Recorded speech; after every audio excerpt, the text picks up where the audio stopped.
Hey everyone, thanks for joining and thanks to Equilibrium, Block Show, YOLO, and others for putting this event together.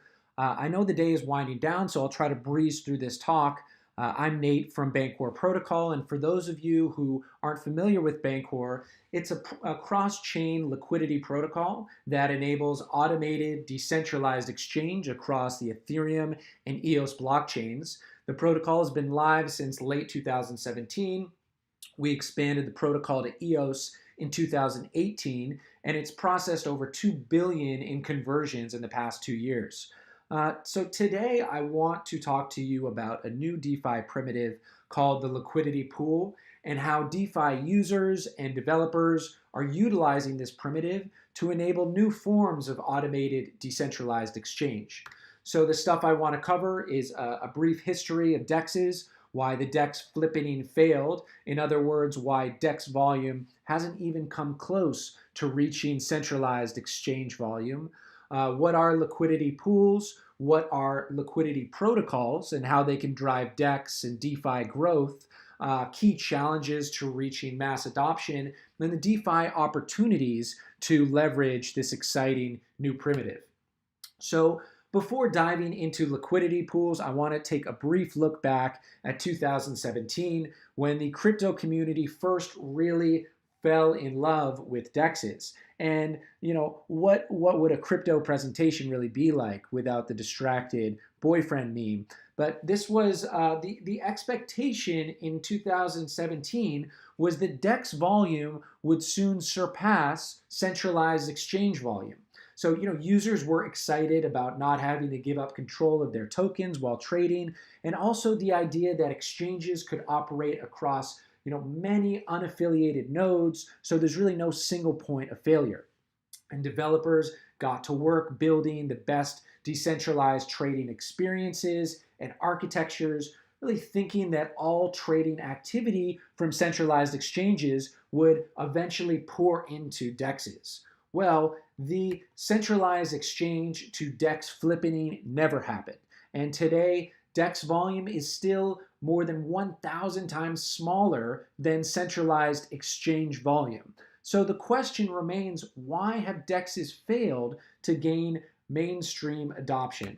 And one of the biggest barriers on top of the UX challenges involved with non-custodial key management has really been low liquidity on DEXs. So while DEXs make it relatively easy for users to connect their MetaMask and to select tokens to buy and sell, once users get to that final step of converting, they often encounter high slippage or high spreads or just can't convert due to low liquidity on DEXs.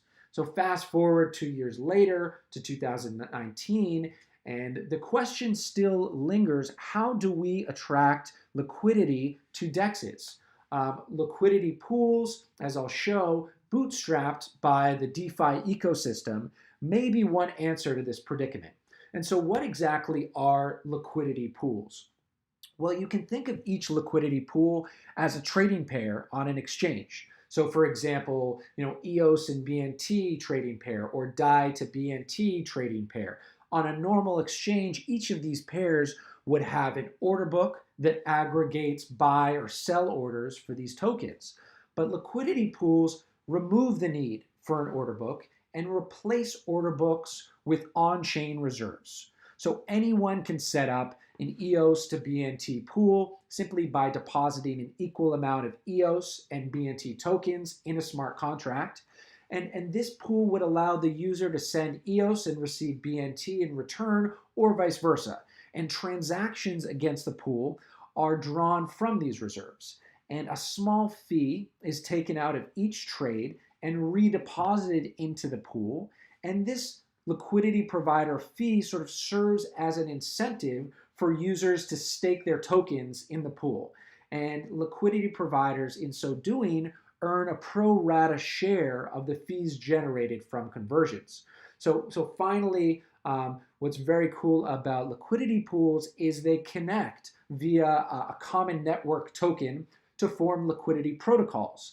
And so in the case above, a user would be able to convert between EOS and DAI across blockchains via Bancor's network token, BNT. So if you think of the kind of core operations of a DEX, liquidity protocols effectively decentralize and automate these core operations in a sort of DAO-like fashion, right? Anyone can list a token by creating a pool, and the protocol cannot block participants from listing any token. Participants can vote with their wallet effectively by determining which pools receive the most funding. And order matching and market making are performed automatically by the protocol smart contracts. And this last function is especially key, that market making has historically been highly technical. Up until now, it has been reserved for professional market makers who run advanced trading strategies.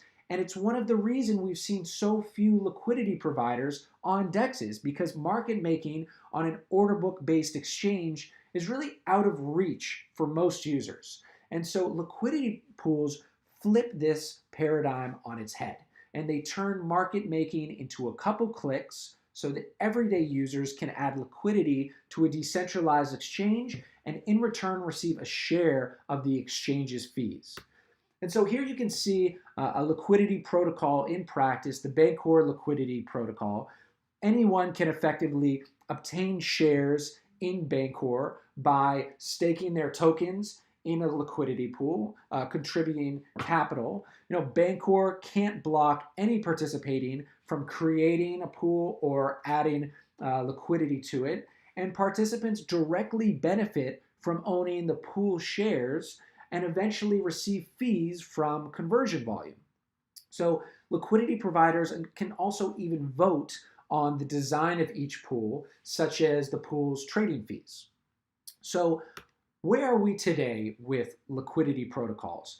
Bancor went live in late 2017 with the first liquidity protocol, and since then, we've seen more and more projects using liquidity pools, and the amount of liquidity locked and conversion volume processed by liquidity pools has steadily grown, especially in the last 6 months, across different chains. Bancor has expanded its functionality on both EOS and Ethereum.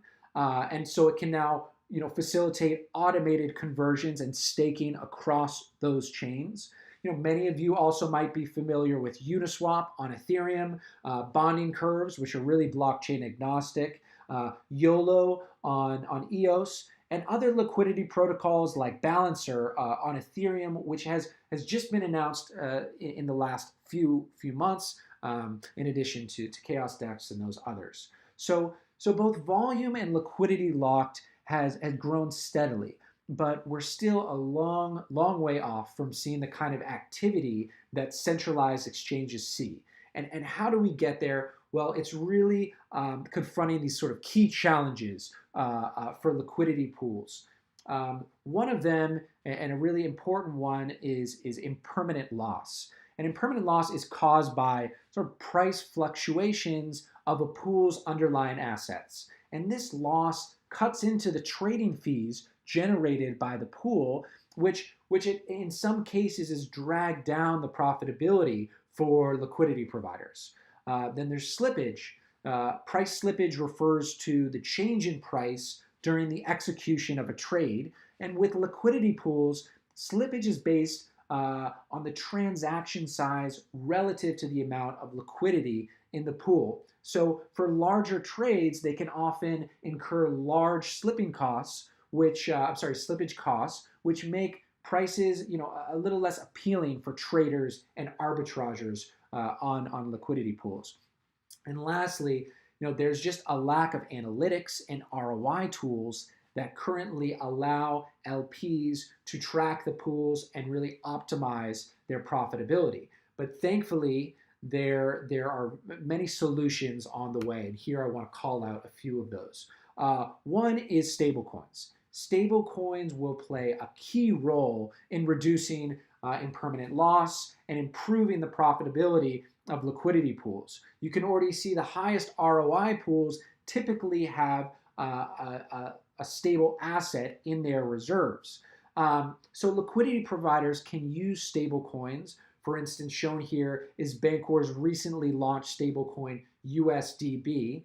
And liquidity providers can use stablecoins to create or contribute to pools without having to speculate on too volatile assets. So, on Bancor, for instance, up until the launch of its stablecoin, you would have to speculate on both BNT and the token you're providing liquidity to. On a network like Uniswap, you have to speculate on both ETH and the token you're providing liquidity to. And so this allows you to only have exposure to one volatile asset in the liquidity pool. And what's really exciting about stable coins used in liquidity pools is stable to stable pools. So some of these are shown below, DAI and USDB, Tether and USDB, which are currently live on Bancor. Both of these sides of the pool are stable, and there's therefore no impermanent loss, and liquidity providers just receive the fees. Now, to address the slippage issue, something really interesting that Bancor is testing is a new mechanism called a virtual reserve. And essentially, the pool contract points to a virtual reserve of tokens, and the slippage you see as a trader resembles that of a liquidity pool with far more physical liquidity depth. So you don't actually need a ton of liquidity in a pool to affordably process even large transaction sizes. And then lastly, blockchain data in general is becoming more sophisticated. And this is allowing developers to build APIs and more advanced front ends that interact directly with the blockchain and liquidity pools so that liquidity providers can more easily track the ROI of their pools and optimize their pool holdings. So if you're an analytics provider or building portfolio management tools, I highly suggest you start building solutions for liquidity pools. So, how do we personally get there as Bancor Protocol? Well, for Bancor, this really means focusing on the protocol level and advancing the contracts as fast as possible to attract more liquidity providers, get more developers building on this primitive and developing user-friendly front ends, and finally, more governance by both pool token holders, more control by pool token holders, and also BNT holders. I'm not going to, dig into this roadmap. I'll post these slides online, and we've written about this upcoming roadmap. But one interesting thing to call out is in December, Bancor is airdropping over $2 million worth of BNT ETH pool tokens on all BNT holders. So this will create about 60,000 more liquidity providers on the network. And these liquidity providers, without taking any action, will see the pool tokens land in their wallet and will start collecting fees from every ETH conversion on the Bancor protocol. And so we've also been expanding Bancor Foundation's deployment of developer grants, and you can learn more about the type of teams we're funding and connect with those teams and get live support from the Bancor protocol team on the Telegram channel. And so in conclusion, there is an amazing potential for automated, decentralized liquidity to completely reinvent asset exchange and to eventually help DEXs form a vastly larger share of total crypto volume, and DeFi in general really expand to capture some of this centralized activity and volume. And some have called liquidity pools and protocols a sort of Google moment for DeFi. And we're seeing pool-based liquidity being used in more and more projects and becoming more interoperable and accessible across networks and blockchains. And so there are numerous ways for DeFi to get involved. As mentioned, one of the easiest ways to get a taste for really being a liquidity provider is to just hold BNT this September, and in the airdrop you'll receive free pool tokens, and you can start collecting fees from Bancor pools without really taking any action beyond just holding BNT. So if you're interested in this space, I highly encourage you to check out our docs, apply for a Bancor grant, and connect with other developers that are really hacking on this primitive on Telegram and on many different forums. And really, here's to a DEX or at least a DeFi flipping happening in 2020. Thank you guys so much for your time, and I'm here to answer any questions. You can always get in touch with me on Telegram at Nate Hindman or on email. Thanks again, and take care.